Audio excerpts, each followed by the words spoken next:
So if we just look at a few different scenarios related to the proposed regulatory amendment, the application management policy and the compliance and enforcement approach, we start off with the known that you need to have a license or an exemption number on your product by February 1st, 2011. So if nothing was to change and we submitted an application today, we would get our submission number in about 30 days is what they're averaging right now. But when we would get a license is anybody's guess. They say the NHPD is still dealing with applications from 2008 and earlier. If the regulatory proposal, the NHP UPLAR, proceeds, if it's published and becomes regulation, we submit an application on August 1st, 2010, a complete application. We would be looking at receiving a submission number within 40 days. So that's part of the application management policy. So we would get a submission number in 40 days, which would take us to September 9th. Then the clock starts ticking for the 180 days before you're eligible for an exemption number. So that would take you into March 8th, 2011. So you've missed the deadline of February 1st where you're required to have a license or an exemption number. Again, if the application management policy comes into effect on August 1st, you submit an application then according to their proposed performance targets. You could have a license by January 23rd, 2011. The bottom line really is you need to submit a complete quality product license application as soon as possible. If you were to submit your application today on June 3rd, let's say you'll get your submission number in maybe 30 days, which would take you to July 23rd, and then if the clock starts ticking, 180 days, if the regulations go through, will take you to January 26th. So even if you submit your application today, the earliest you could get an exemption number would be January 26th, and that's cutting it pretty close. So as I say, the bottom line is you need to submit product license applications, complete high-quality applications as soon as possible. Because February 1st, you may be subjected to compliance and enforcement actions if you do not have a license or an exemption number.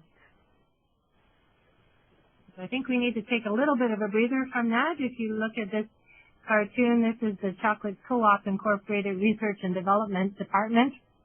It says, look, half the work is done. All you need to do is fill in the top part so we can legally say the bottom part. So they're missing the data. The conclusion, eating chocolate will make you look younger and thinner. So really you need the science to support your product formulation as well as your product claim. So moving along, if we look at what's happening within Health Canada, we've just learned that Michelle Boudreau, who is the Director General of the Natural Health Products Directorate, will be leaving the department effective August 31st. She's been there a couple of years and has been found to be quite open and receptive to stakeholder concerns. There have been a fair number of changes that have occurred during her tenure. We wish her all the best, but we'll have to wait and see who they get to replace her. In the interim, Nancy Richards, who is the Senior Executive Director of the Natural Health Products Directorate, will take over Michelle's role effective August the 31st. Some other changes, Catherine McLeod is now the new Associate Assistant Deputy Minister at the Health Products and Food Branch. Nina Valentine is the Assistant Deputy Minister there at the Health Products and Food Branch. And Glenda Yates will replace Morris Rosenberg as Deputy Minister of Health. So some fairly significant changes at senior levels within Health Canada. I think it's safe to say, though, that the Natural Health Products file is still a priority file with the Minister of Health, Minister Aglutak. I think this is really demonstrated by the effect that they were able to publish this regulatory proposal. Personally, it's something I never thought would happen, and it'll be interesting to see how it proceeds. But I think there's a high priority placed on the Natural Health Products file and trying to keep the industry moving forward and moving towards compliance. So if we look at the Natural Health Products Directorate Program Advisory Committee, again, this is an expert advisory committee formed to provide the Natural Health Products Directorate with advice and recommendations on issues being faced by the industry, issues relating to the safety, efficacy, and quality of natural health products offered for sale in Canada. This group had its first meeting on September 14th and 15th in 2009 and has had 2 to 3 other meetings subsequent to that. The Program Advisory Committee is basically a reincarnation of the Management Advisory Committee and others that have gone before it.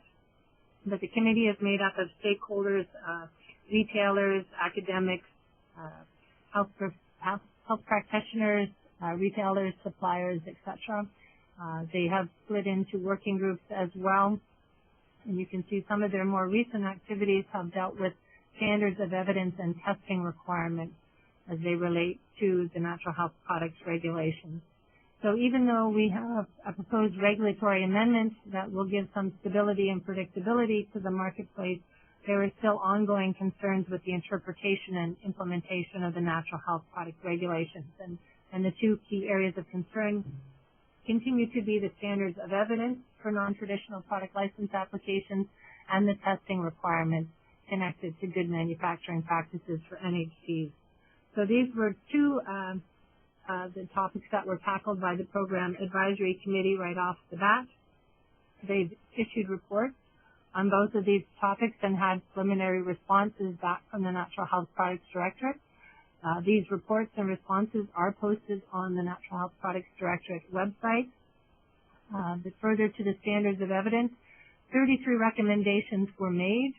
These recommendations are largely related to establishing increased transparency and predictability in the review of evidence by the Natural Health Products Directorate. Stakeholders want to know exactly what and how much information is required to support safety, efficacy, and quality. They want to know that if they submit this reference and that reference and it's of such and such a quality that they're pretty well assured of getting a license. So some of the recommendations that were made is that there's a need to clarify risks in terms of situational risks, which would be the directions for use, and the manufacturing risks, which would be the composition. So looking at the different types of risks, whether it's in the actual formulation of the product or how it's proposed to be used in target audiences. They're also making recommendations such as the need for guidance on the use of market history to substantiate safety, the need for feedback to applicants when a reference, for example, is not accepted. We want to know why, to increase transparency in the decision-making process. Also, they proposed the need for industry-consulted performance standards to be implemented. They suggested 180 days for non-traditional applications, 60 to 120 days for amendments, and 60 days for compendial, which is where we're at now. And you can see some of these recommendations are starting to be implemented or at least taken into consideration. We've got the proposed performance target of 175 days for non-compendial applications that the NHPD is looking to implement. So again, the preliminary response by the Natural Health Products Directorate was that a lot of the recommendations that were made support and validate their ongoing work.